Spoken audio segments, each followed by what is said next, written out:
Hermanos, yo quisiera este día animarles para que nos armemos de valor para hacerle frente a lo que falta de esta pandemia y a lo que falta por venir. Por eso he titulado el tema de hoy: el coronavirus y el tiempo de angustia previo.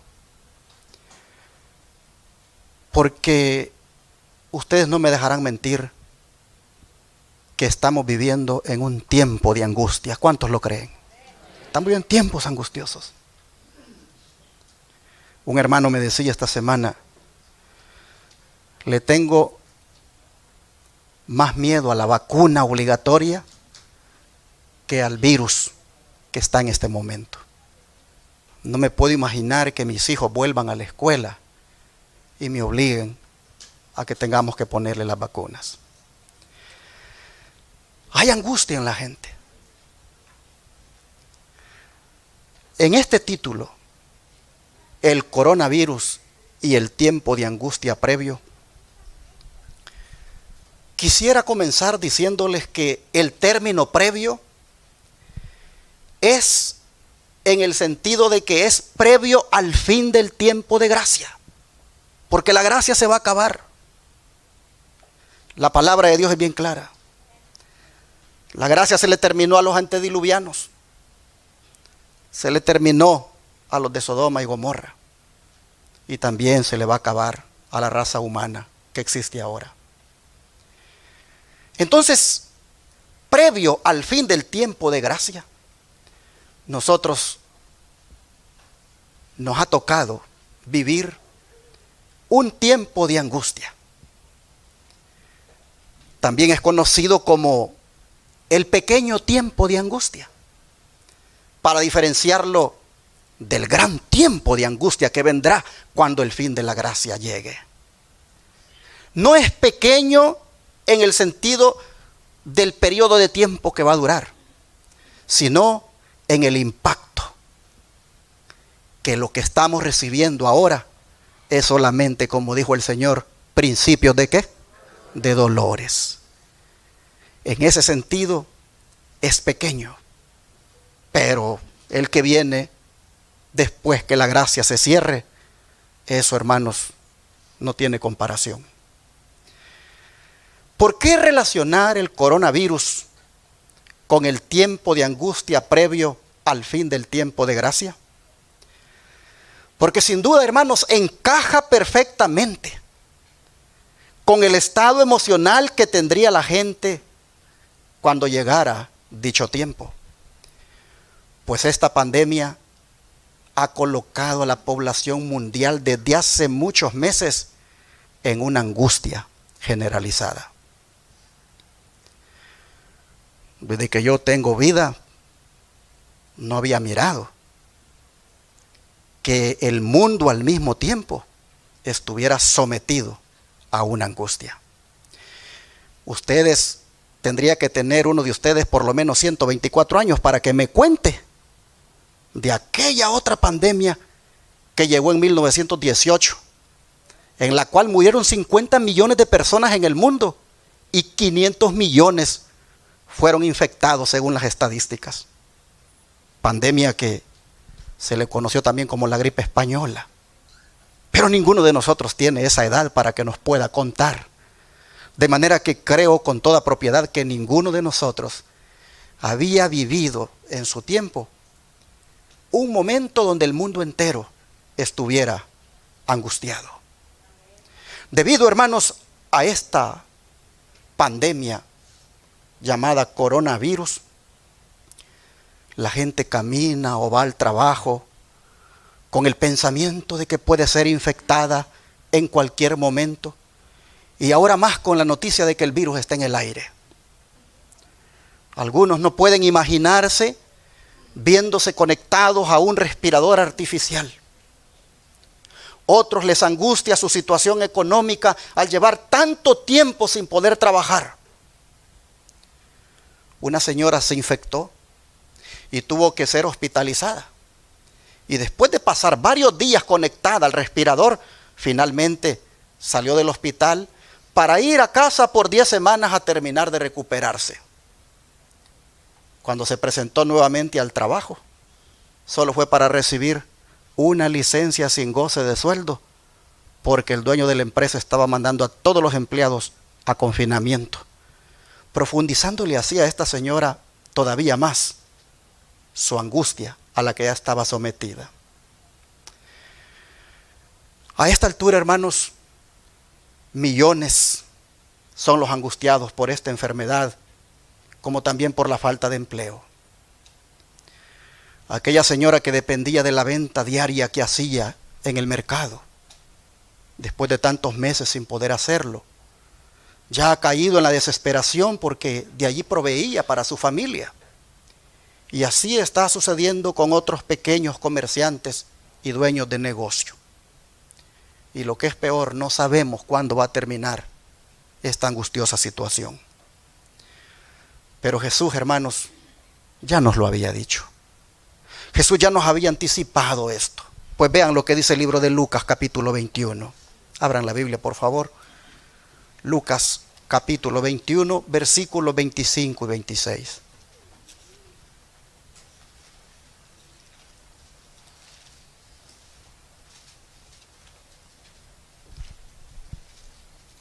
La palabra del Señor dice: entonces habrá señales en el sol, en la luna y en las estrellas. Y en la tierra angustia de las gentes, confundidas a causa del bramido del mar y de las olas.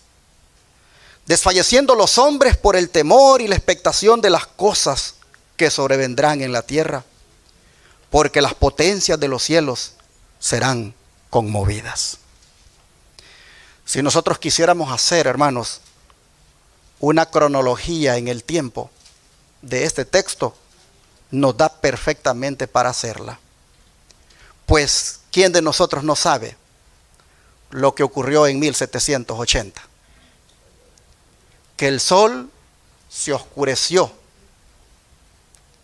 y fue un evento tan impactante que no pudieron explicarlo los científicos.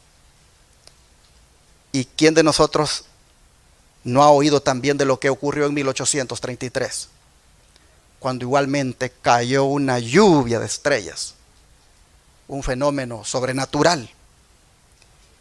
Y así nosotros vemos en la cronología que el Señor pone que después de eso vendría la angustia de las gentes.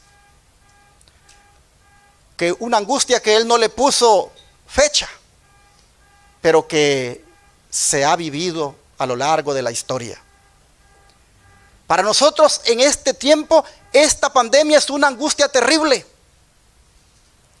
Pero para aquellos que vivieron en 1918, para ellos eso era lo más terrible que les podía haber pasado.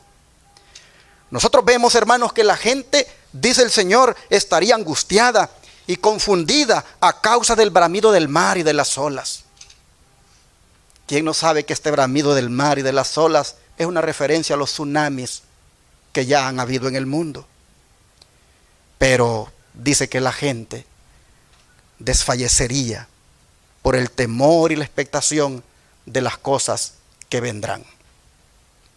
Y esta frase de que los hombres estarían desfalleciendo, literalmente significa que los hombres dejarían de respirar, ya sea por muerte o desmayo.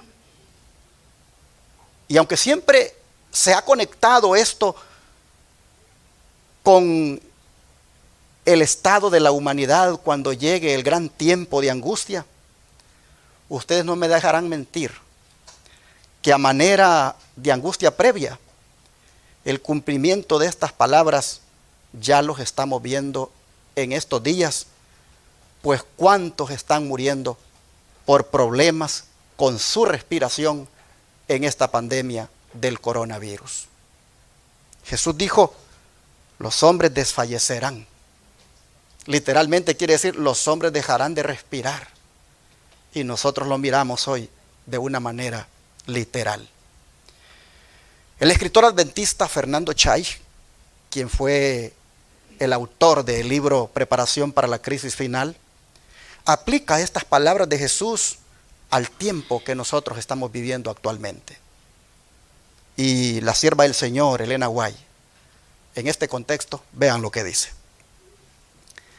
Las señales, dice, han aparecido. El 19 de mayo de 1780 el sol se oscureció. Aquel día se conoce en la historia como el día oscuro. El 13 de noviembre de 1833 se observó una lluvia de estrellas como nunca se había visto hasta entonces. Desde entonces se han multiplicado las señales.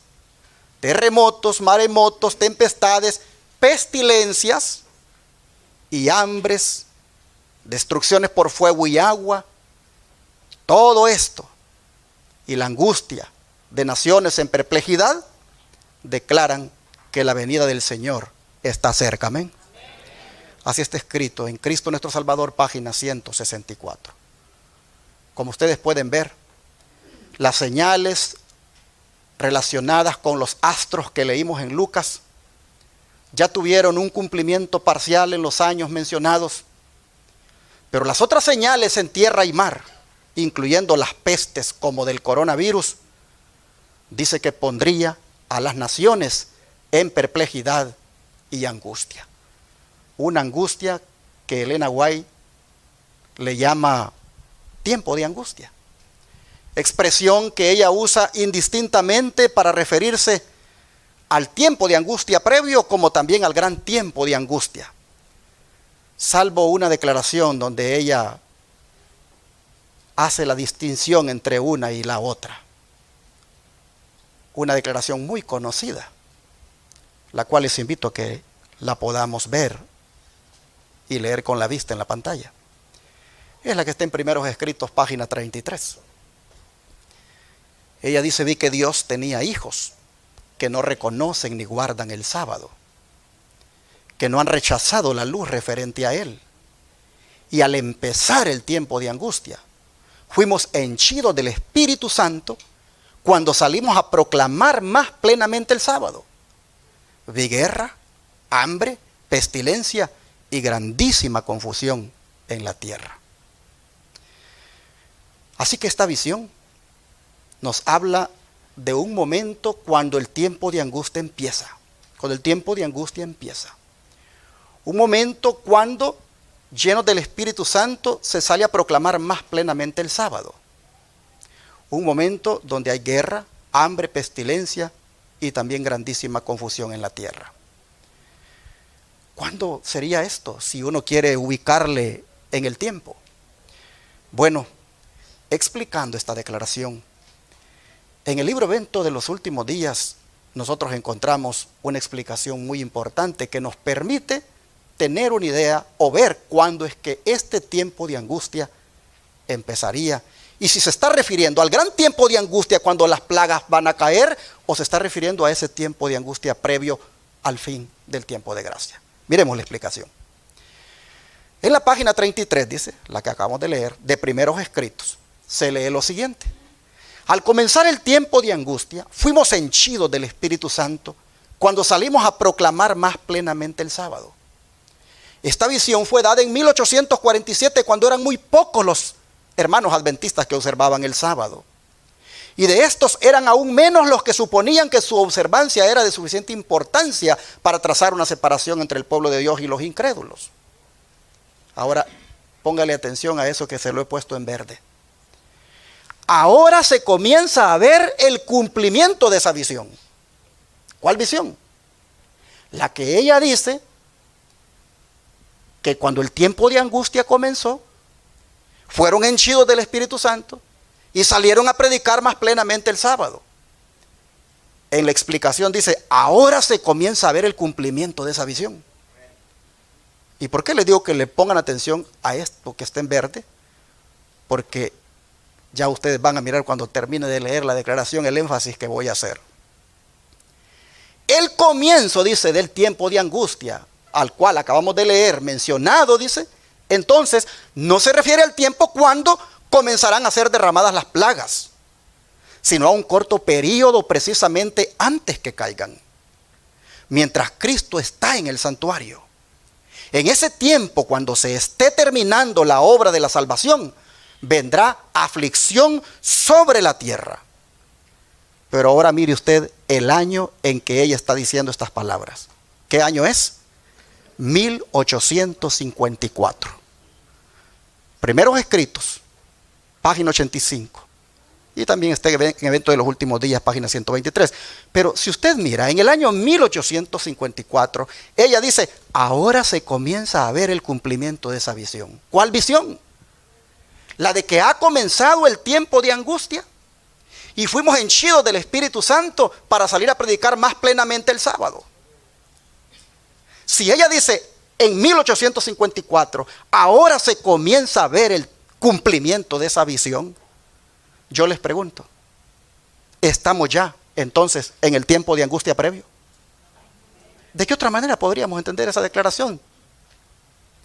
Ay, pero usted dirá, pero mire, pastor, allí mismo dice que ella se refiere a un corto periodo, precisamente antes que caigan las plagas, mientras Cristo está en el santuario.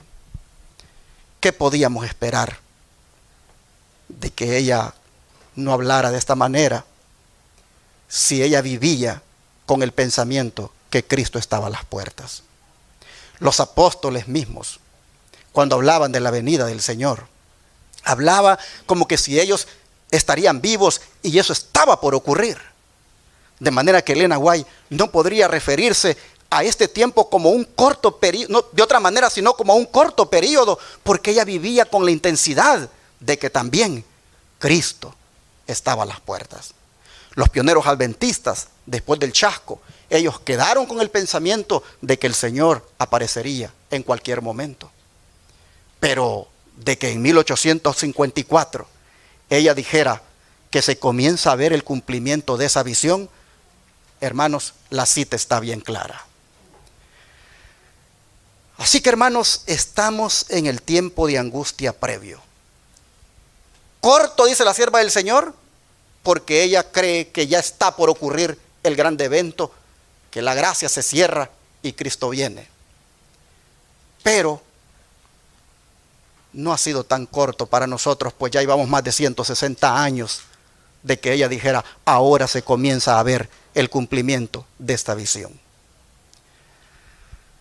Yo tengo la convicción de que estamos en el tiempo de angustia previo desde entonces, pero estamos como en una forma de advertencia para lo intenso que todavía hemos de ver.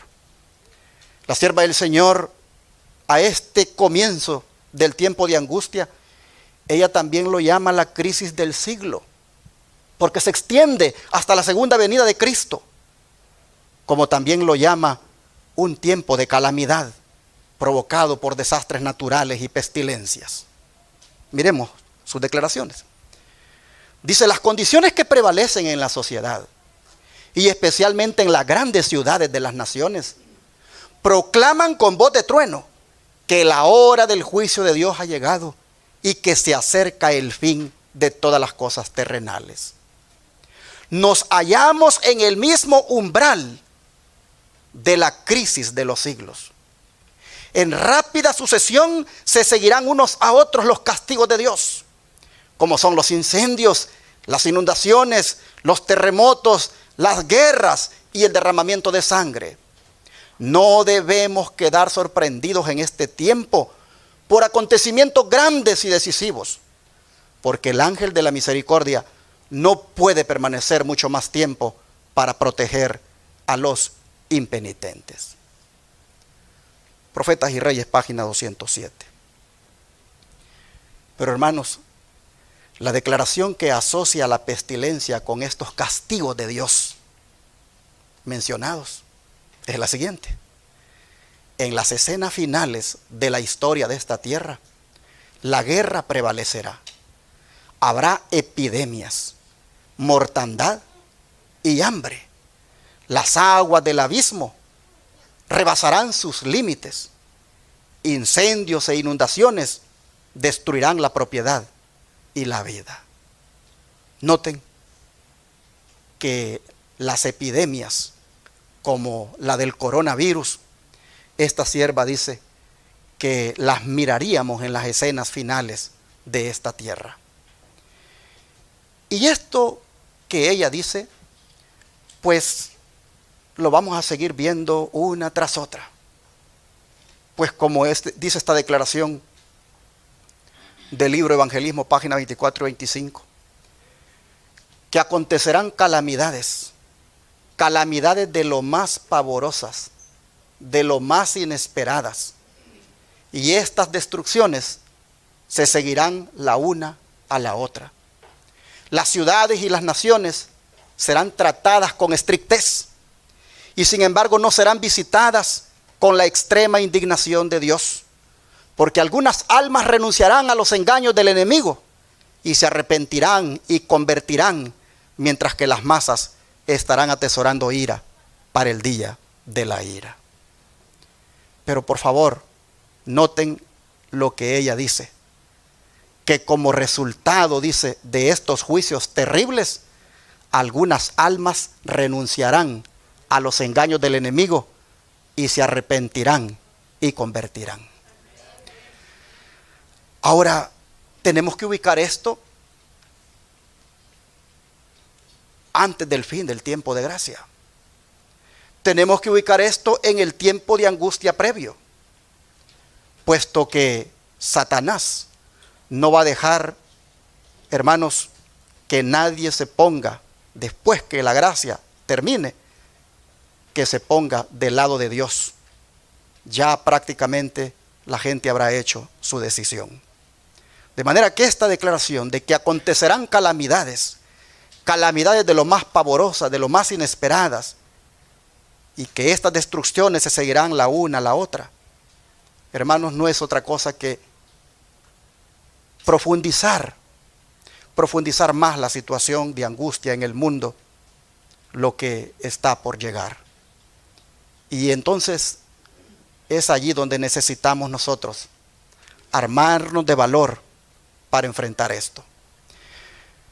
Pero no armarnos del valor humano, sino armarnos del valor que solo Jesucristo nos puede dar. Un valor celestial. Quiero llamar su atención a esto cuando la sierva del Señor dice que nos hallamos en el mismo umbral de la crisis de los siglos. ¿Qué es un umbral? Es la parte de la puerta allá abajo donde usted pone el pie y entra. Ella dice, nos hallamos en el mismo umbral de la crisis de los siglos. Y en rápida sucesión se seguirán unos a otros los castigos de Dios, como son los incendios, las inundaciones, los terremotos, las guerras y el derramamiento de sangre. Pero ¿cuándo dijo ella que nos hallamos en el mismo umbral de la crisis de los siglos? ¿En qué año esta declaración fue escrita? 1914. En 1914 ella decía, nos hallamos en el mismo umbral de la crisis de los siglos. Así que mis hermanos, si al pueblo remanente se le decía en 1914 que ya estaba en el mismo umbral de la crisis de los siglos, pregúntese usted, si a este momento del año 2020 no habrá el pueblo remanente ya cruzado esa puerta y estar metido ya en la crisis de los siglos. Hermanos y hermanas, ya hemos atravesado por muchos años esta puerta de la crisis de los siglos. Yo pienso, hermanos, que estamos ahora más cerca de atravesar la otra puerta, la puerta de la eternidad. Si estamos entre las dos puertas, enfrentándonos a crisis como esta, necesitamos el valor celestial para estar preparados a soportar lo intenso que vendrá. Porque finalmente, hermanos, dijo el apóstol Pablo que es necesario que a través de muchas tribulaciones entremos ¿a dónde? En el reino de Dios. Así que necesitamos la fortaleza del Señor. Pero antes debemos sufrir este tiempo de angustia previo del que estamos hablando, que sin duda se va a poner más difícil de lo que ya está.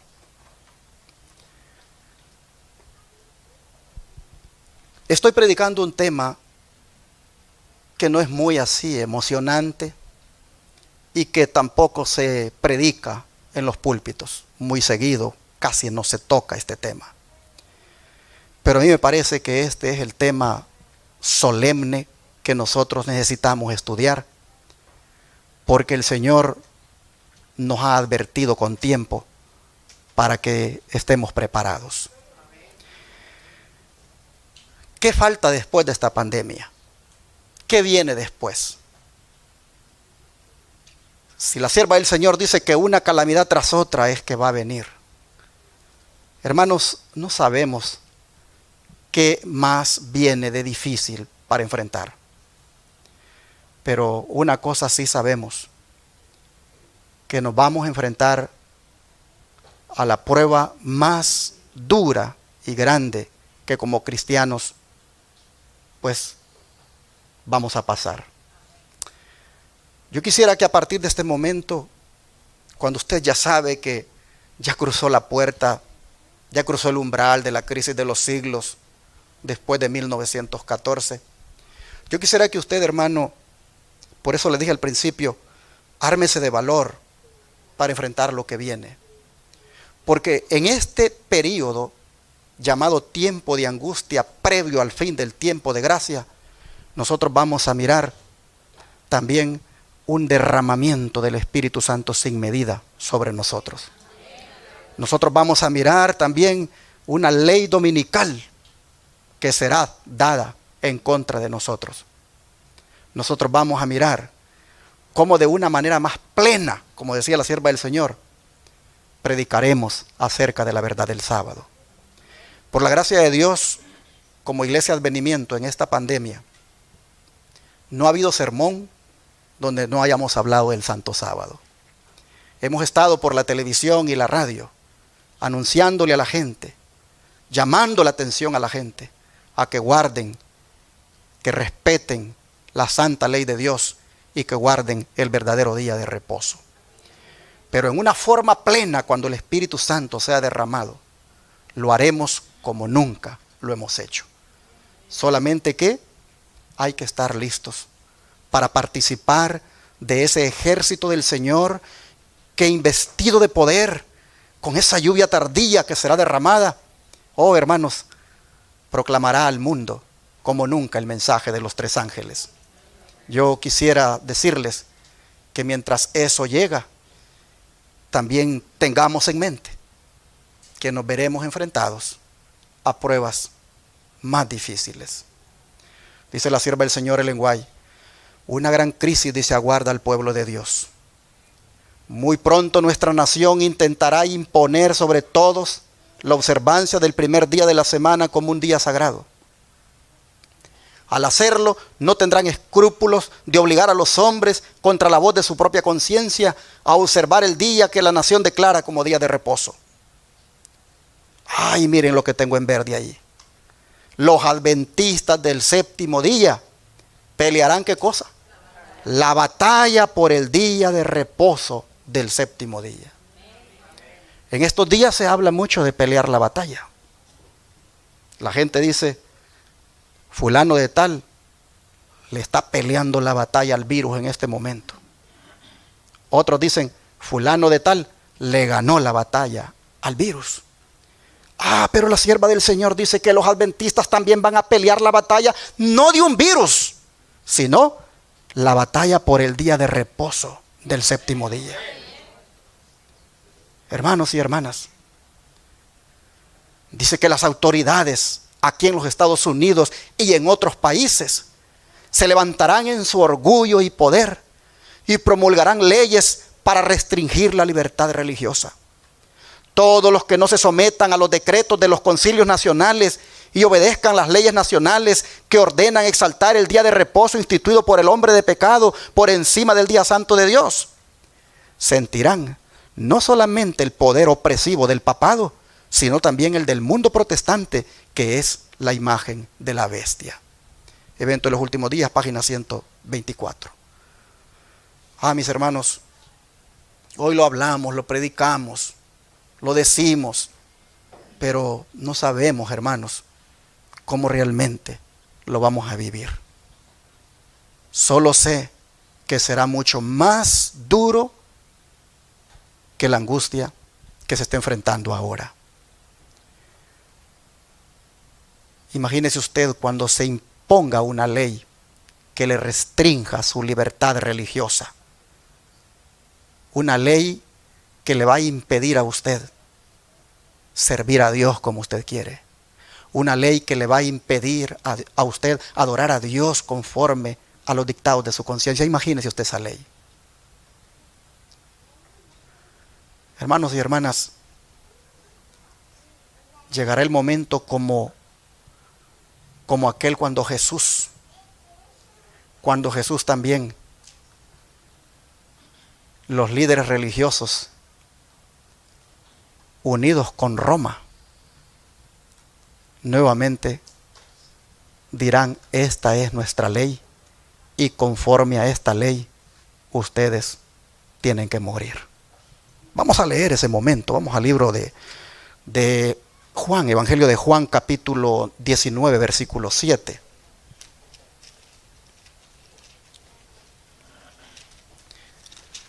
Juan 19, versículo 7.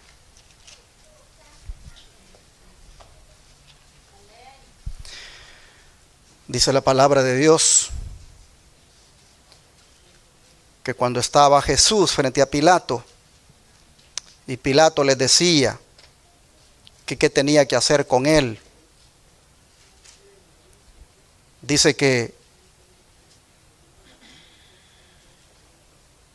ellos le decían que lo crucificara. Y Pilato decía: pero es que yo no hallo delito en él. Y entonces mire lo que ellos dijeron, versículo 7. Los judíos le respondieron: nosotros tenemos una ley, y según nuestra ley debe morir, porque se hizo a sí mismo hijo de Dios. Yo les pregunto, ¿se hizo a sí mismo hijo de Dios o era hijo de Dios? Hermanos, pero ellos decían: conforme nuestra ley, él debe morir. ¿Cómo mataba Roma a los reos de muerte? Crucificado. ¿Cómo mataba la ley de estos hombres a los que se hacían pasar como hijos de Dios? ¿Cómo la ley decía que debían morir? A pedradas. De manera que siempre Jesús, hermanos, tendría una muerte violenta. Pero estas palabras que dijeron: nosotros tenemos una ley y conforme a esta ley debe morir, dice la sierva del Señor que nosotros vamos a volver a escuchar esas palabras. Porque nosotros también, como nuestro divino Maestro, igual nos vamos a enfrentar de una manera tan difícil al enemigo manifestado en líderes religiosos unidos también ahora con el Estado. Vea usted la declaración que ha sido revelada al respecto. Aquellos que vivan durante los últimos días de la historia de esta tierra sabrán lo que significa ser perseguidos por causa de la verdad. La injusticia prevalecerá en los tribunales. Los jueces se negarán a escuchar las razones de los que son leales a los mandamientos de Dios, porque saben que los argumentos en favor del cuarto mandamiento son irrefutables. Y mire usted lo que dirán.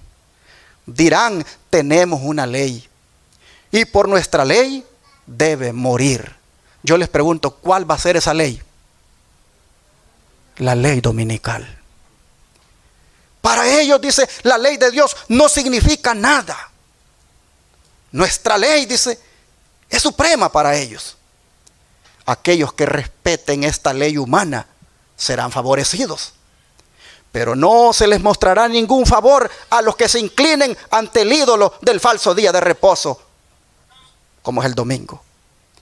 Cuando seamos llevados, dice, ante los tribunales, tendremos que renunciar a nuestros derechos, a menos que esto nos ponga en conflicto con Dios. No estamos pidiendo que se reconozcan nuestros derechos, sino que se reconozca el derecho de Dios de recibir nuestro servicio. Y eso es lo que ya se nos ha estado quitando en esta pandemia. Si no es porque aquí el gobernador de este estado decidió que se abrieran nuevamente las iglesias, ahí nos tuvieran confinados, quitándonos el derecho, bueno, no a nosotros, sino quitándole a Dios el derecho de que nosotros lo adoremos en libertad. Hermanos y hermanas, ¿por qué nos enfrentaremos a este tipo de leyes que serán tan duras y que de no obedecerse lo que toca es la pena de muerte? Bueno, mis hermanos, porque nosotros, si de verdad amamos a Dios, guardaremos sus mandamientos en tiempos de paz y en tiempos de crisis. Y cuando llegue ese momento, hermanos, nosotros una sola orden vamos a tener. Ante las leyes que estarán en contra nuestra, una sola orden vamos a tener. Y es la orden dada en Éxodo 20, del 8 al 11. Vamos para allá y leamos la orden. Éxodo 20, versículos 8 al 11.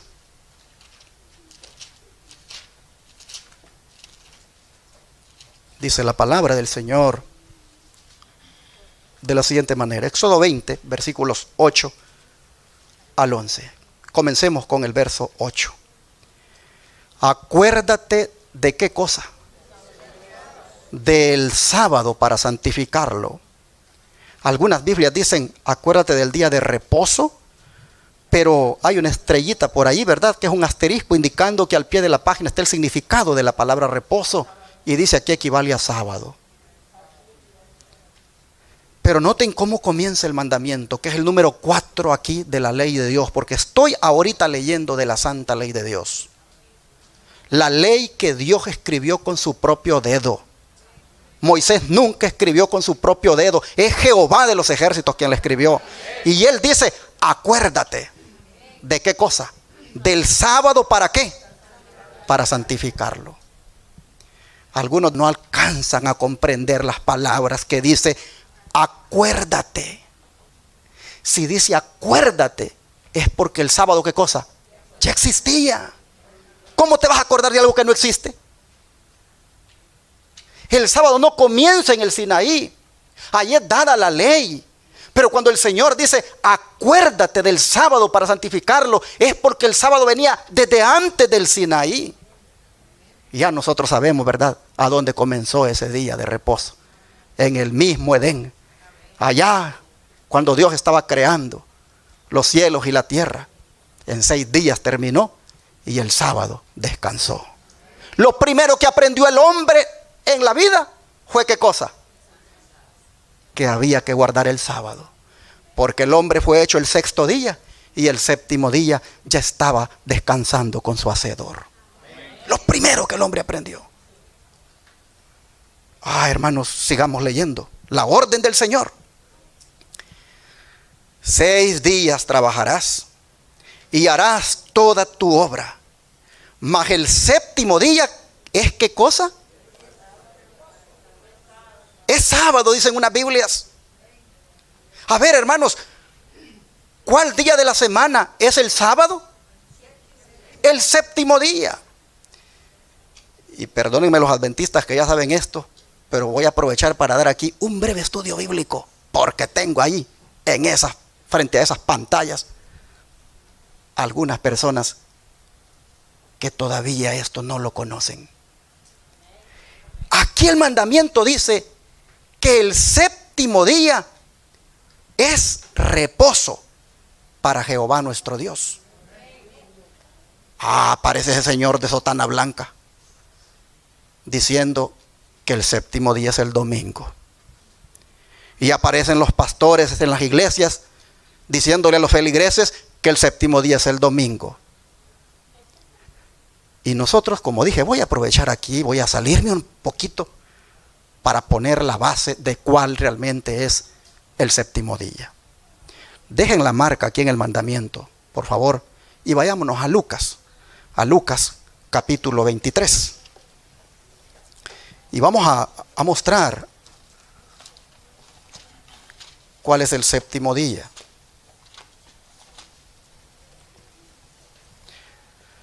Dice la Escritura en Lucas 23.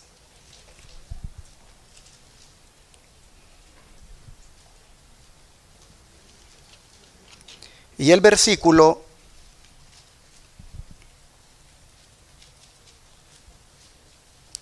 54. Lucas 23, versículo 54. Era el día de la preparación y estaba para comenzar, ¿cuál día? Entonces, ¿qué día de la semana era? Era el viernes. ¿Cómo le llama la Escritura al día viernes? ¿Día de qué? De preparación. ¿Por qué le llama así?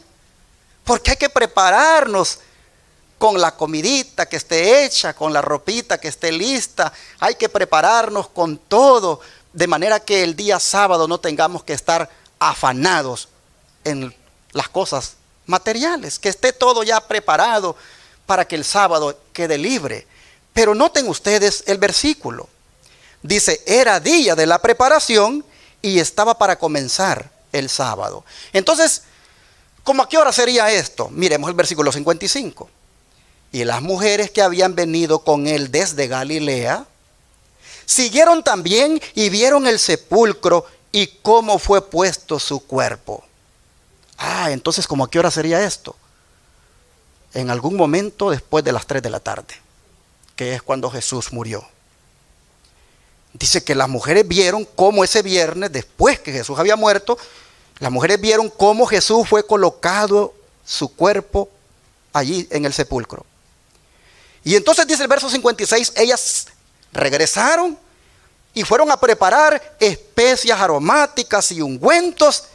Y entonces dice, cuando el sol se ocultó, lógicamente, ellas descansaron el sábado conforme al mandamiento.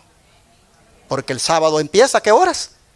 Cuando el sol se oculte. Recuerde que estoy dando un estudio bíblico. Estoy aprovechando las cámaras. Esto después queda ahí. Ellas entonces, ese viernes, ese día de preparación, regresan, preparan las especias, los ungüentos aromáticos, y cuando ya el sol se oculta, como el sábado comienza, ellas guardan el sábado conforme al mandamiento. Pero mira ahora el capítulo 24, verso 1.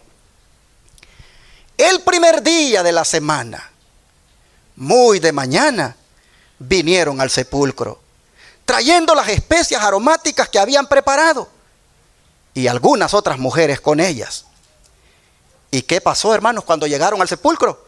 Hallaron removida la piedra, dice, del sepulcro. Y entrando adentro, dice, no hallaron el cuerpo del Señor Jesús. ¿Por qué no lo hallaron? Ya había resucitado. ¿En qué día de la semana dice que resucitó? El primer día de la semana. ¿Y cuál es el día de la semana que todo el mundo sabe que Jesús resucitó? El domingo. ¿Cómo lo llama la Biblia el domingo aquí? Primer día de la semana. Mira, ya te dijo que el viernes es día de preparación. Y luego que el siguiente día que sigue a ese es el sábado y hay que guardarlo. Y luego que cuando van a buscar a Jesús a la tumba, ya ha resucitado. Y esto dice que ha ocurrido el primer día de la semana. De manera, hermanos, que si el domingo, que es el que sabe toda la gente que Jesús resucitó, La Biblia lo llama primer día de la semana. Si contamos desde allí, domingo, primer día de la semana. Lunes sería segundo día de la semana. Martes, tercer día. Miércoles, cuarto día. Jueves, quinto día. Viernes, sexto día. Y sábado, séptimo día. ¿Y cuál día dice el mandamiento que tenemos que guardar? ¿El primer día o el séptimo día? Entonces, el Señor está dando esta orden, que el séptimo día se debe guardar. Ese es el mandamiento de Jehová nuestro Dios. Cualquier pastor evangélico y cualquier sacerdote que te diga que es el primer día, el domingo, simplemente, hermano, hermana, te está engañando, te está haciendo caer en pecado, y ningún transgresor de la santa ley de Dios va a ir al cielo, así de claro, mi hermano. Por eso es que habrá un conflicto al final entre los dos días, entre el falso día de reposo, domingo, y el verdadero, como es el sábado. Y allá estaremos nosotros, la raza humana, en medio. ¿Para dónde nos vamos a hacer? Hermanos, en este tiempo de angustia previo, aparte del coronavirus y otras pestes que vendrán, aparecerá también ese momento tan solemne. Ahora volvamos al mandamiento otra vez. Volvamos a Éxodo 20. Porque aquí el Señor dice nuevamente, el verso 9, que 6 días trabajarás y harás toda tu obra. Y luego dice que el séptimo día es sábado para Jehová tu Dios, y que no hagas en ese día obra alguna. Por supuesto que las obras espirituales, esas sí debemos hacerlas. Cuando dice no hagas obra alguna, se refiere a las obras materiales. ¿Y quiénes no deben hacer ninguna obra en ese día? Que no trabajen.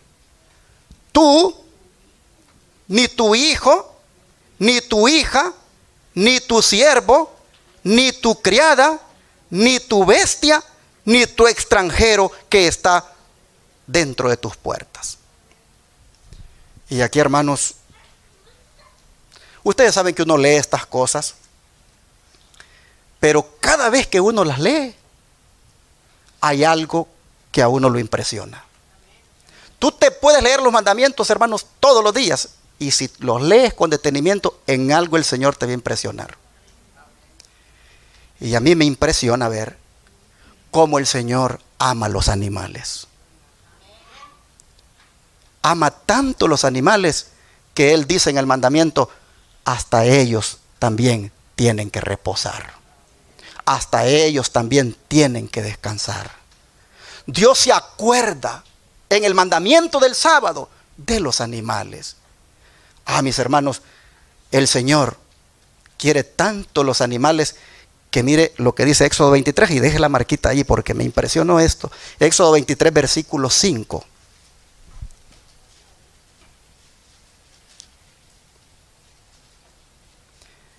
Si vieres el asno del que te aborrece caído debajo de su carga, ¿le dejarás sin ayuda?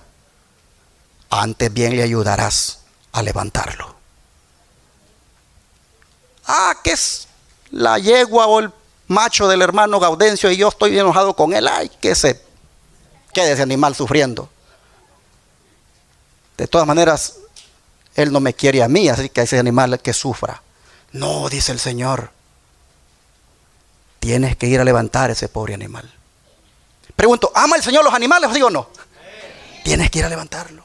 Ahora mira el verso 12 de aquí mismo, del capítulo 23. 6 días trabajarás y al séptimo día reposarás, para que descanse tu buey y tu asno, y tome refrigerio el hijo de tu sierva y el extranjero. Así, hermanos, nosotros miramos cómo es de grande el amor de Dios. Y si Él ama tanto los animales, ¿cuánto nos ama a nosotros, verdad? Oh, mis hermanos, nosotros que hemos sido hechos a su imagen y semejanza, somos objeto del grande amor de Dios. Pero Él espera de nosotros, que nos ama tanto, que respetemos su mandamiento. Y volvamos para atrás otra vez, a Éxodo 20. Y aquí entonces nos sigue diciendo de que debemos parar de trabajar ese día, y que también aquellos que están en nuestro hogar y que dependen de nosotros todavía, igual ellos no trabajen el sábado. Ahora, ¿por qué? Versículo 11. Porque Dios en 6 días hizo los cielos y la tierra, el mar y todas las cosas que en ellos hay, y reposó en el 7º día. Por tanto, Jehová bendijo el día sábado y lo santificó. Por esto, hermanos, y solo por esto, por esta orden y solo por esta orden, es que nosotros nos vamos a enfrentar ante las leyes de los hombres que van a ser impuestas contrariando este mandamiento. Hermanos y hermanas, qué bendición que nosotros hayamos conocido la verdad, ¿no es cierto? Qué bendición que nosotros hayamos conocido la verdad del sábado, hermanos. Que hayamos salido de ese engaño, que nuestros ojos se abrieran, hermanos. Qué bendición. ¿Cuántos damos gloria a Dios por esto? Miren, millones cómo están tristemente en la apostasía, guardando un día que no es. Oh, yo te hago un llamado, amable televidente. Cuando agarres valor para congregarte en un templo, no vuelvas a un templo donde se guarda el domingo. Busca un templo donde se guarda el sábado, porque ahí se está adorando a Dios en espíritu y en verdad. Hazlo, y así estarás honrando a tu Señor. Mis hermanos, nosotros hoy podemos defender fácilmente esta verdad del sábado, pero en el futuro no la vamos a defender tan fácilmente. La vamos a defender con dificultad. Nosotros tenemos, por la gracia de Dios, en el pueblo remanente, el don de profecía.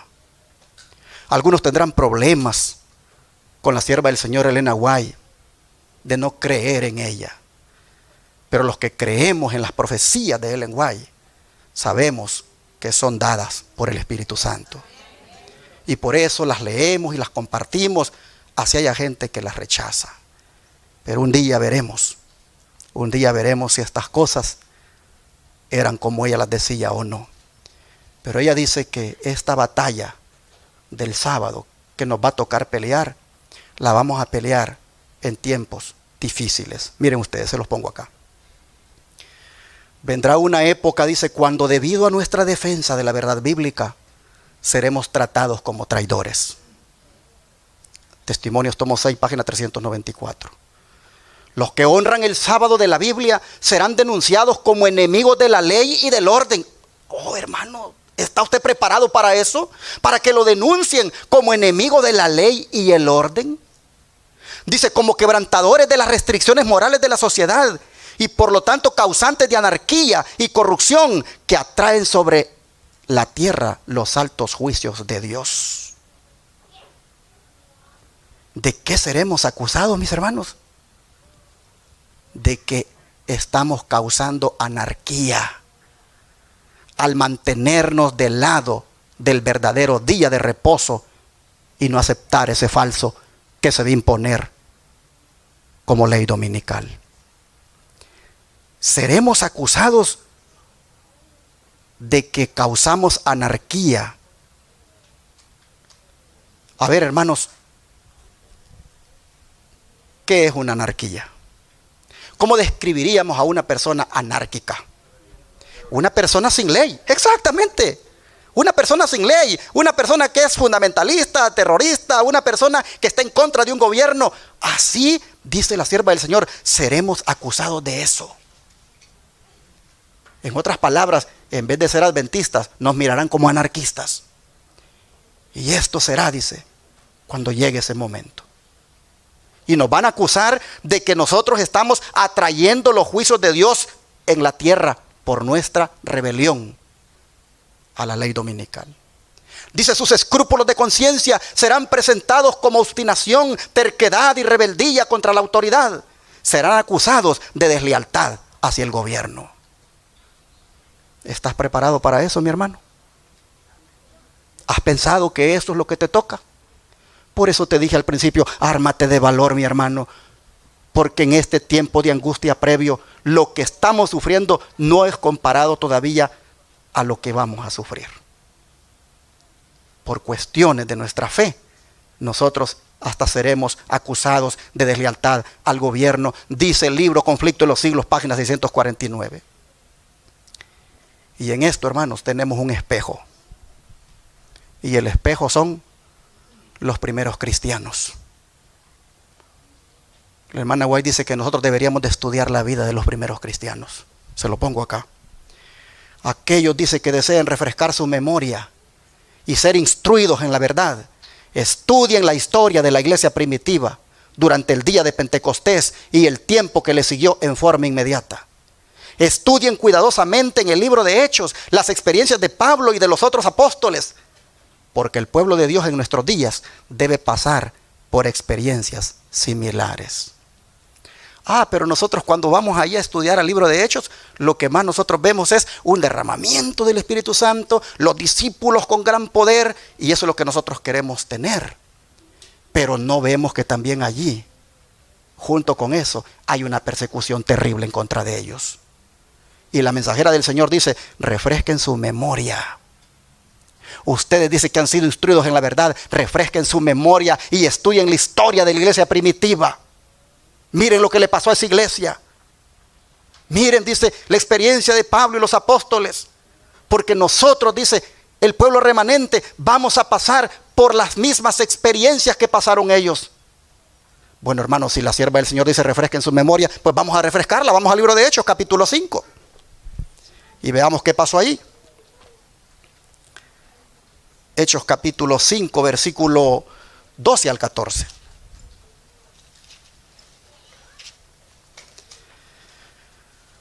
Aquí dice la Escritura que por la mano de los apóstoles se hacían muchas señales y prodigios en el pueblo, y que estaban todos unánimes en el pórtico de Salomón. Pero póngale atención al verso 13.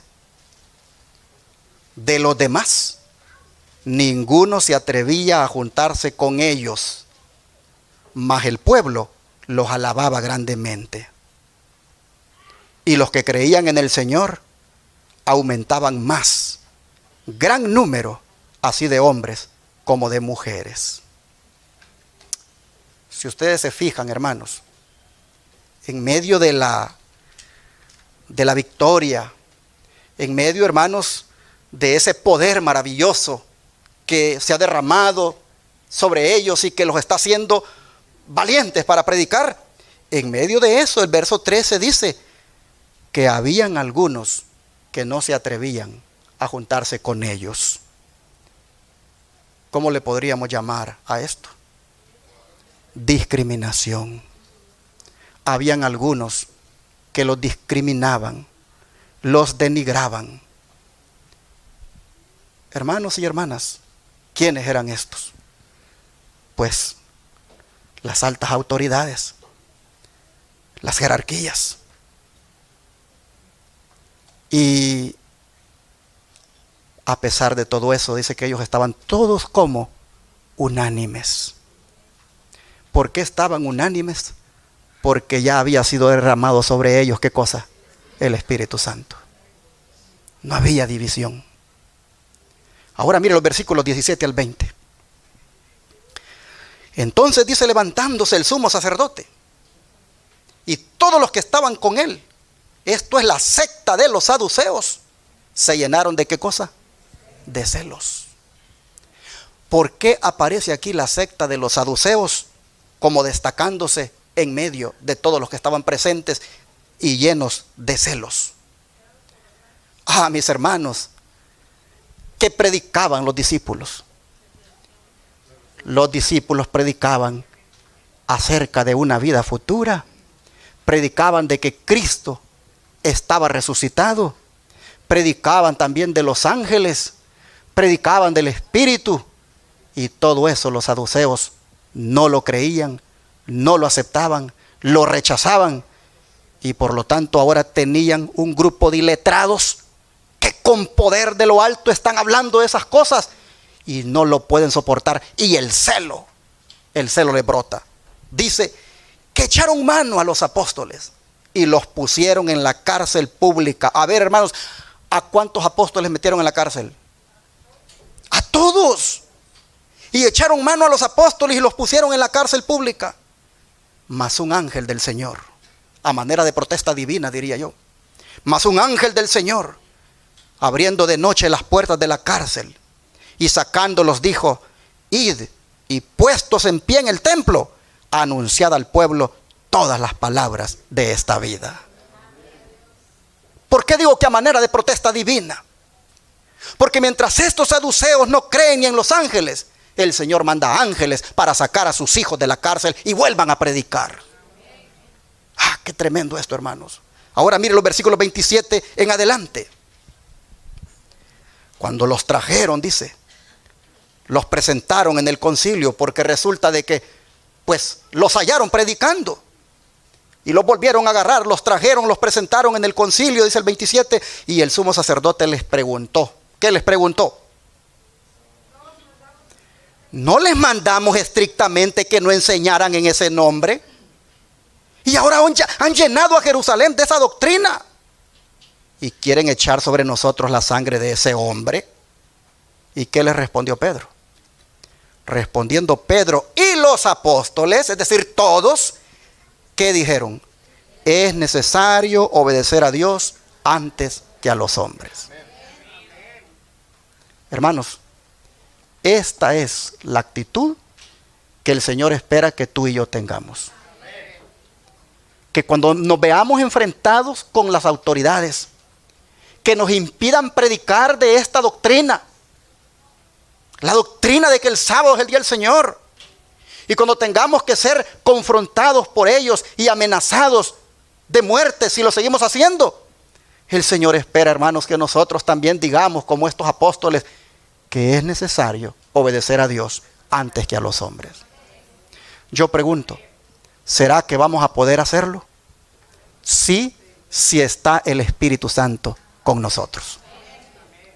El Espíritu Santo nos va a dar valor, nos va a dar fuerza y podremos decir estas palabras. Ahora mire los versículos 40 al 42. Y convinieron con él, y llamando a los apóstoles después de azotarlos, les intimaron que no hablaran en el nombre de Jesús y los pusieron en libertad. Y ellos salieron de la presencia del concilio gozosos de haber sido tenidos por dignos de padecer afrenta por causa del nombre. Y todos los días en el templo y por las casas no cesaban de enseñar y predicar a Jesucristo. Hermanos, no pudieron contra ellos, pero dice que los azotaron. Dice que los azotaron. Y si la sierva del Señor dice, refresquen la memoria y estudien lo que le pasó a la iglesia primitiva, porque las experiencias que nosotros vamos a pasar son similares a esas, hermanos, no nos extrañe también que de la misma manera seamos nosotros castigados, seamos golpeados y seamos también metidos a la cárcel.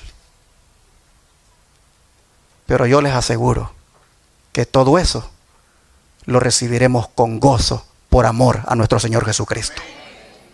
Nadie tendrá miedo a la cárcel. Nadie tendrá miedo a los azotes.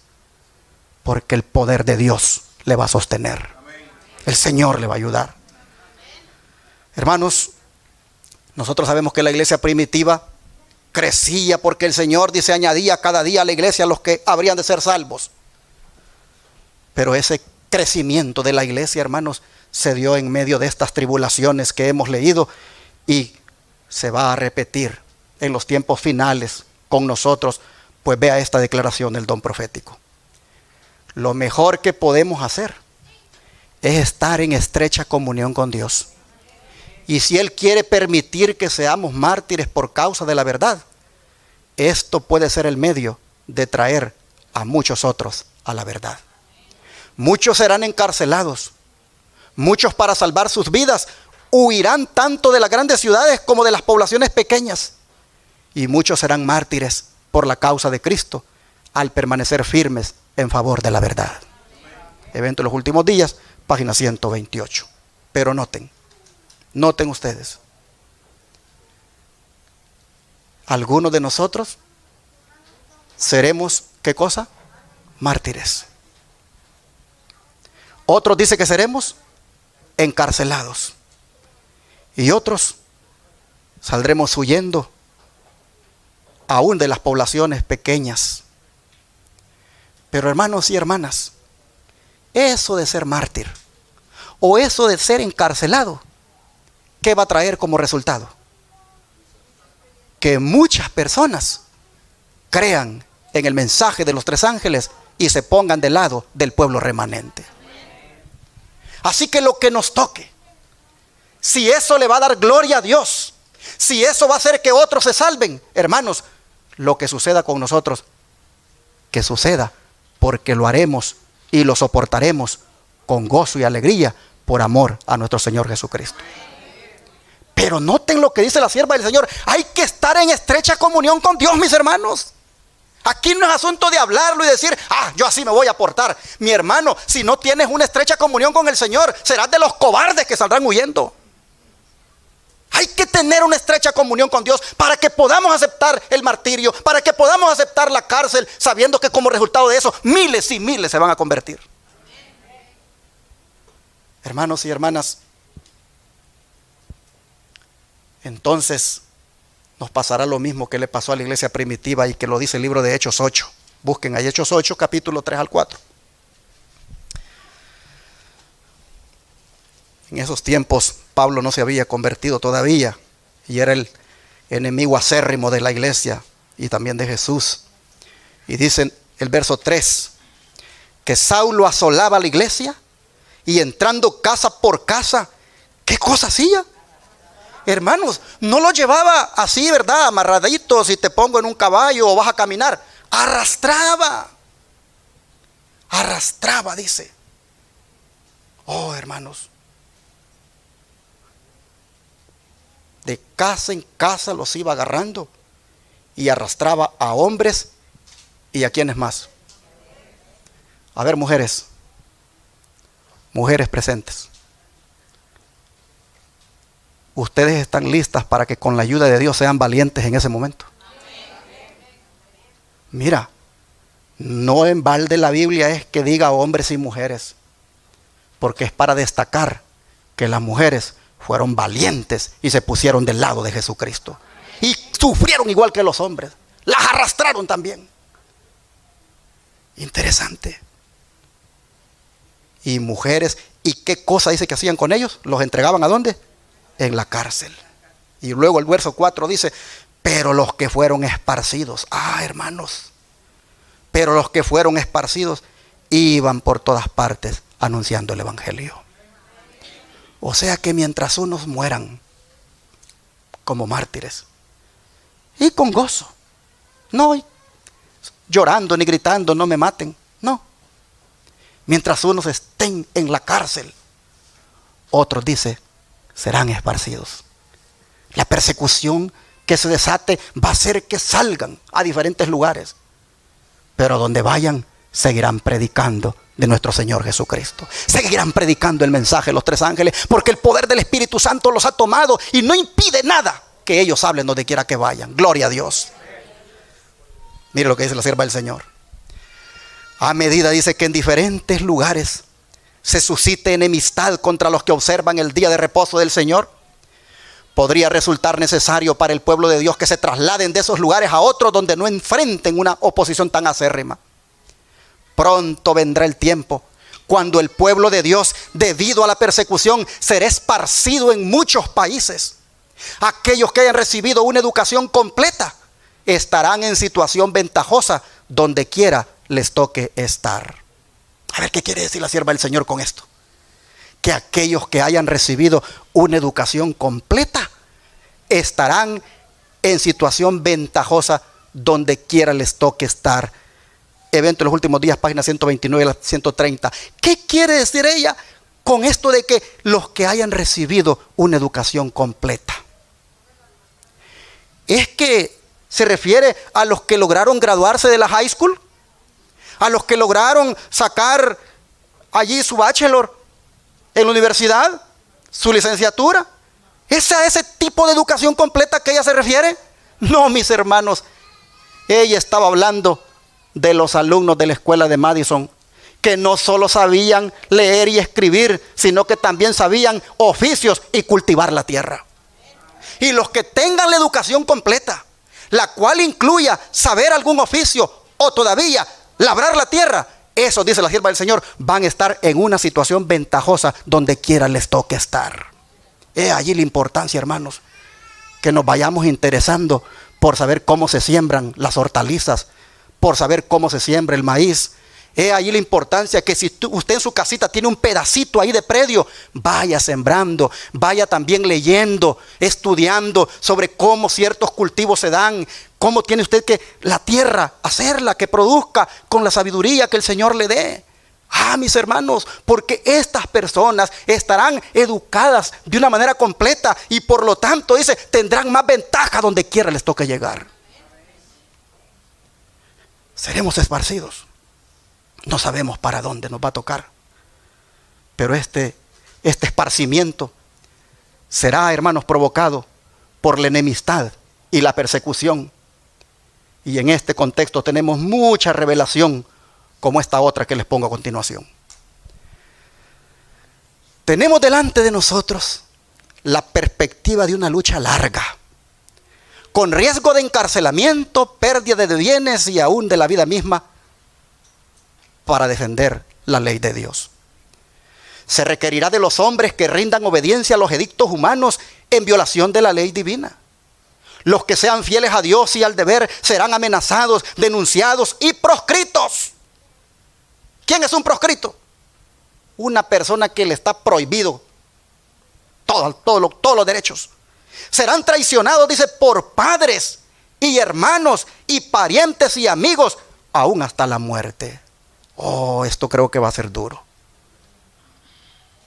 Yo no puedo concebir en mi mente que un pariente cercano me vaya a traicionar y que me entregue o que me denuncie como uno que no quiere aceptar la ley dominical, sino que todavía se aferra a ese mandamiento del sábado.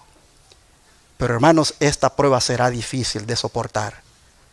Que te entregue tu esposo o tu esposa, que te entregue tu hijo, que te entregue un hermano, que te entregue un amigo. No va a ser fácil. Pero el Señor nos lo está diciendo desde ya, para que cuando llegue, creamos de que esto así sería. Qué triste será la traición de estos parientes y que por ellos tengamos que ir a la cárcel, y todo por ser fieles a nuestro Señor. Pero vean lo que sigue diciendo la mensajera de Dios. Algunos serán encarcelados porque se negarán a profanar el día de reposo del Señor. Es decir, se negarán a trabajar en el sábado. Y cuando los defensores de la verdad, dice, se nieguen a honrar ese domingo, unos van a ser echados en la cárcel y otros serán desterrados y otros aún tratados como esclavos. Es más, yo leí una declaración por ahí que no la tengo aquí conmigo, donde la sierva de Dios dice que cuando la ley dominical se imponga aquí en los Estados Unidos, en los estados del sur, va a volver a revivir la esclavitud. Y aquí ella dice, serán tratados como esclavos. Ante la razón humana, dice, todo esto parece ahora imposible. Parece una locura estar hablando de estas cosas. Pero a medida, dice, que el espíritu refrenador de Dios se retire de los hombres y estos sean dominados por Satanás, que aborrece los principios divinos, se verán cosas muy extrañas. Muy cruel, dice, puede ser el corazón humano cuando no está animado del temor y del amor de Dios. Si somos llamados a sufrir por Cristo, seremos capaces de ir a la prisión confiando en Él, como un niñito confía en sus padres. Ahora es el momento de cultivar la fe en Dios. Qué hermoso esto. Ir a la prisión como un niñito que va allí agarrado de la mano de su papá. Solo si se tiene fe en el Señor, eso se va a poder dar. Pero van a ocurrir, dice, cosas muy extrañas. Hermanos y hermanas, yo sé que a algunos ya les puede estar dando hambre, Pero ayunen un poquito, ayunen un poquito de tiempo. Ayunen, hermanos, porque dijo el Señor, trabajen, dijo Él, no por la comida que perece, sino por la comida que a vida eterna permanece. Y esto, hermanos, es la comida que a vida eterna permanece. Si se han pegado unas grandes aguantadas de hambre en cosas que no valen la pena, ¿por qué no hacerlo por hoy la palabra de Dios, hermano? Así que vamos a seguirle. Mire lo que dice el siervo del Señor. No hemos de poseer el valor y la entereza de los mártires de antaño hasta que seamos colocados en la situación en que ellos se encontraron. ¿Cuándo es que vamos nosotros, hermanos, a poseer el valor y la entereza de los mártires de antaño? Cuando seamos colocados, dice, en la situación que ellos se encontraron. Si retornaran los días, dice, de la persecución, habría gracia suficiente para despertar cada energía del alma que manifestase verdadero heroísmo. Los discípulos no fueron dotados del valor y la fortaleza de los mártires hasta que necesitaron esa gracia. Evento de los últimos días, página 128. En otras palabras, hermanos, cuando llegue ese momento, el Señor nos va a dar el valor y la entereza de aquellos mártires. Sigue diciendo, en el último gran conflicto de la controversia con Satanás, los que sean leales a Dios se verán privados de todo apoyo terrenal. Porque se niegan a violar su ley en obediencia a las potencias terrenales, se les prohibirá comprar y vender. Satanás dice, mire lo que dice Satanás, hermanos, por temor a que les falten el alimento y el vestido, se unirán al mundo en la transgresión de la ley de Dios, y la tierra quedará completamente bajo mi dominio. ¿Cuándo sucederá esto? Cuando se imponga la ley dominical y no podamos comprar ni vender a menos que tengamos eso, que no es otra cosa que la marca de la bestia. Dice que nosotros entonces, dice que el enemigo piensa que por miedo a que nos falte la comida y el vestido, dice él, van a ceder, dice, van a ceder, van a aceptar la marca de la bestia, porque van a necesitar comprar y vender, van a necesitar comprar la comida para los niños, dice él. Y entonces dice, completamente la tierra va a quedar bajo mi dominio. Pero hermanos, cuando eso llegue, acordémonos de las palabras de Cristo en Mateo 6, 31 al 33. ¿Qué dice? Vamos a leerlas. Mateo 6, 31 al 33. Dijo el Señor aquí,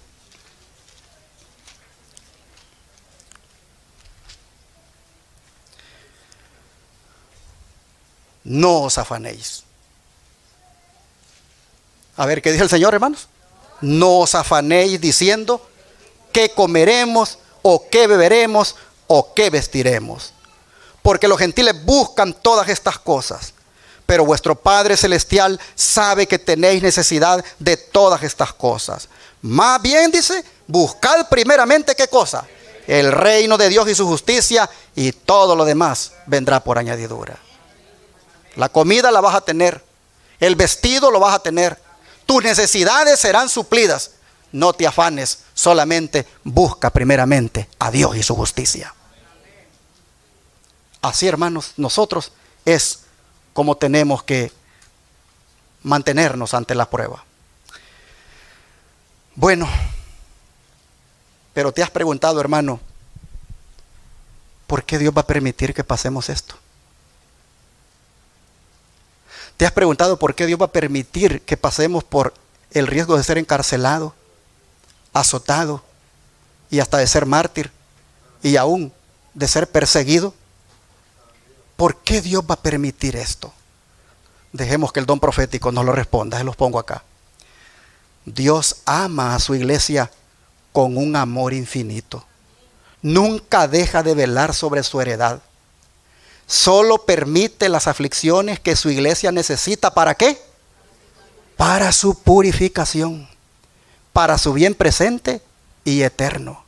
Purificará a su iglesia, así como purificó el templo en el principio y al fin de su ministerio terrenal. Todas las pruebas que inflige a la iglesia tienen por objeto dar a su pueblo una piedad más profunda y una fuerza mayor para llevar los triunfos de la cruz en todas partes del mundo. A ver, hermanos, si sintetizamos por qué Dios va a permitir que pasemos por la persecución. ¿Por qué? Para purificarnos, hermanos, a nosotros. Para purificarnos de toda la escoria.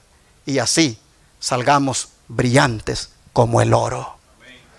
Bueno, ¿qué dice Jeremías? Vamos a Jeremías capítulo 9, verso 7.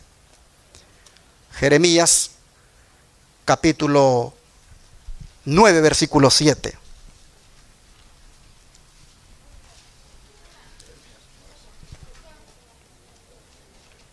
Jeremías 9, verso 7 dice: por tanto así ha dicho Jehová de los ejércitos: he aquí yo los refinaré y los probaré, porque ¿qué más he de hacer por la hija de mi pueblo? Noten, el Señor dice que Él ha de refinar, que Él ha de probar a su pueblo. Oh, hermanos, mire lo que es Zacarías ahora, capítulo 13, verso 9. Zacarías capítulo 13, verso 9.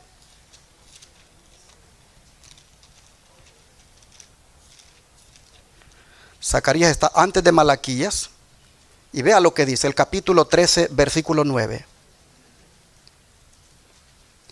Y meteré en el fuego a la tercera parte, y los fundiré como se funde la plata, y los probaré como se prueba el oro. Él invocará mi nombre, y yo le oiré, y diré: pueblo mío. Y él dirá: Jehová es mi Dios. Pero antes dice que los va a meter al fuego, que los va a fundir como se funde la plata, de tal manera, dice, que puedan salir probados como se prueba el oro. Zacarías 13, 9.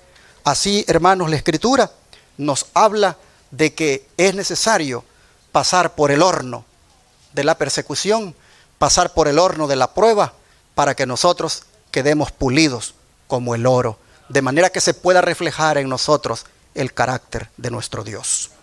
Y para ir terminando, quisiera dar respuesta a la siguiente pregunta: ¿cómo haremos frente a la persecución?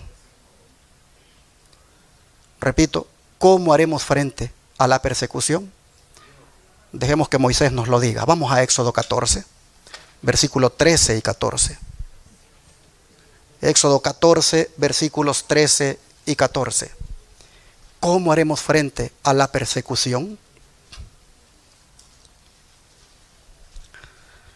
Y la Escritura dice: y Moisés dijo al pueblo: no temáis, estad firmes y ved la salvación que Jehová hará hoy con vosotros, porque los egipcios que hoy habéis visto, nunca más para siempre los veréis. Jehová peleará por vosotros y vosotros estaréis tranquilos. Entonces, mis hermanos, ¿cómo haremos frente a la persecución? Así como Moisés le hizo frente a la persecución de los egipcios en contra de él y su pueblo. Hermanos, le haremos frente a la persecución manteniéndonos firmes, sin temor, mirando la salvación que Jehová hará con nosotros y viendo cómo Jehová va a pelear por nosotros y nosotros estar tranquilos mirando el brazo poderoso de Jehová peleando en favor de nosotros. Así le haremos frente. Dice la sierva del Señor, Ellen White, que ocasionalmente el Señor ha dado a conocer su manera de obrar entre los hombres. Le interesa lo que pasa en la tierra. Y cuando ha llegado una crisis, se ha manifestado y ha intervenido para obstaculizar el avance de los planes de Satanás. A menudo ha permitido que diferentes problemas de las naciones, las familias y los individuos lleguen a un punto crítico para que su intervención sea llamativa. Entonces ha hecho saber que había un Dios en Israel que sostendría y vindicaría a su pueblo. Hermanos y hermanas, el Señor va a permitir todo esto para que finalmente salgamos triunfantes como pueblo. Porque se estará orando porque el Señor nos vindique. Dice que cuando el desafío a la ley de Jehová sea casi universal, cuando su pueblo sea afligido por sus semejantes, Dios intervendrá. Las oraciones fervientes de su pueblo serán contestadas, porque a Él le deleita que su pueblo lo busque con todo su corazón y dependa de Él como su libertador. Hermanos, oración es lo que nosotros vamos a usar de rodillas. Nosotros vamos a pelear en oración y el Señor escuchará esas oraciones. Así que en medio de toda la angustia que podamos vivir, hermanos, descubriremos esto. Descubriremos que tendremos, dice la sierva del Señor, que desprendernos de todas las manos, excepto de la de ¿quién? De Jesucristo. Los amigos demostrarán su perfidia y nos traicionarán. Nuestros familiares, engañados por el enemigo y convencidos de que están sirviendo a Dios, nos harán frente y pondrán su máximo empeño para ponernos en situaciones difíciles con la esperanza de que reneguemos de nuestra fe. Pero podremos, dice, poner confiadamente nuestra mano en la de Cristo en medio de las tinieblas y el peligro. Hermanos, nosotros estaremos tomados de la mano de Jesús si así ha sido nuestra experiencia desde ahora. ¿Cómo se toma de la mano de Jesús uno ahora? Dedicando tiempo para estudiar las Escrituras y orar. Y mientras la angustia provocada por el coronavirus continúa, acercándonos al fin del tiempo de gracia, me gustaría que nos confortemos con 3 versículos de la palabra de Dios, con los cuales quiero que el Señor les impresione y les llene de fe. El primero de ellos es el que se encuentra en Nahum, capítulo 1, versículo 7. Libro de Nahum, capítulo 1, versículo 7. Nahum está después de Miqueas y antes de Habacuc. Es un librito pequeñito, pero aquí está, hermanos, una promesa hermosa. Nahum 1, versículo 7. Dice acá: Jehová es bueno. ¿Cuántos estamos de acuerdo que Jehová es bueno? Dice, Jehová es bueno. ¿Y qué más es? Fortaleza en el día de ¿qué? De la angustia. Y Él conoce a los que en Él confían. Hermanos, esta promesa hay que tenerla en nuestro corazón, de que Él nos va a hacer fuertes en el día de la angustia. Y que Él conoce a los que en Él confían. El otro versículo es el que está en Salmos 9. Salmos capítulo 9, versículos 9 al 10.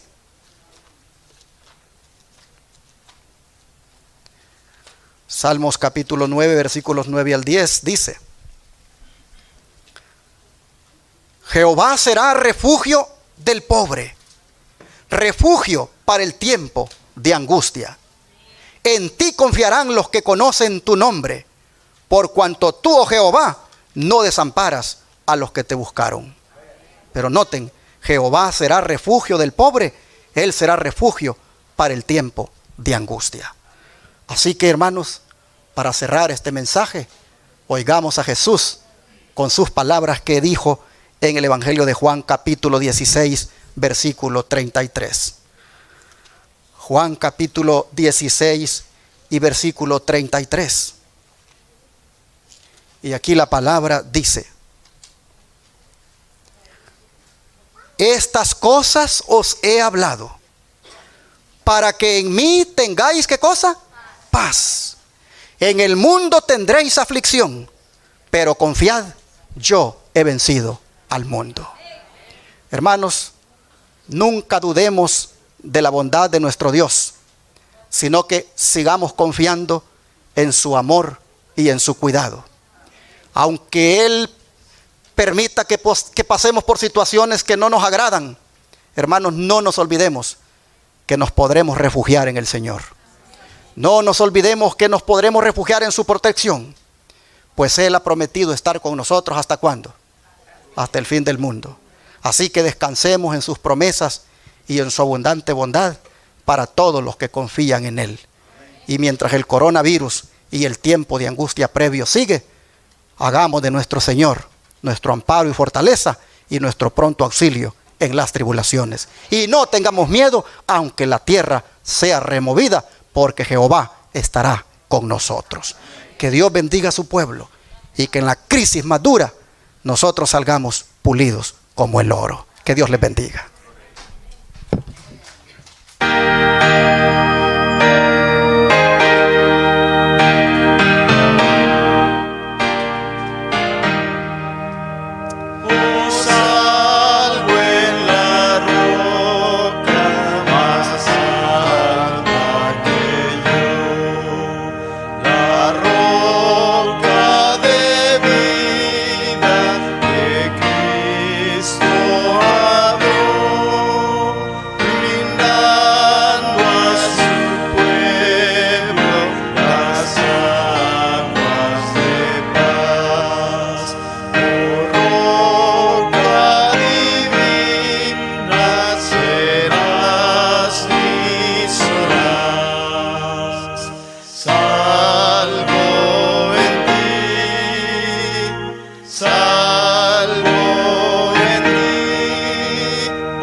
Pues vamos a escondernos desde ya en esa roca a través de la oración. Arrodillémonos. Amado Dios y Padre, no cabe duda, Señor, que el tiempo de angustia previo, si bien es cierto, es difícil, pasaremos por él sostenidos con tu mano derecha. Y conscientes de esto, Señor, entonces queremos a partir de este día profundizar más nuestra relación contigo. Queremos, Señor, que nuestra comunión contigo se pueda hacer más fuerte cada día, que haya más, Señor, comunicación contigo a través de la oración y a través del estudio de tu palabra. Oh Padre, te rogamos que a medida de las escenas de la crisis, de la angustia previa, se vayan desarrollando ante nosotros, oh Señor, nosotros también vayamos manifestando ese carácter semejante al tuyo. Oh Padre, nos ponemos en tus manos y te pedimos que para cuando llegue la otra prueba más difícil, o si esta misma, Señor, se va a poner difícil, oh Padre, que desde ya nosotros hagamos de ti nuestra roca y nos escondamos en ti para que pase la tempestad. Padre, bendice a tu pueblo. Haz que de todos los que se quedaron hasta el final, Señor, haz que de ellos se humillen ante tu presencia y que junto conmigo nos pongamos siempre del lado de tu verdad. Te lo pedimos en el nombre de Jesús. Amén.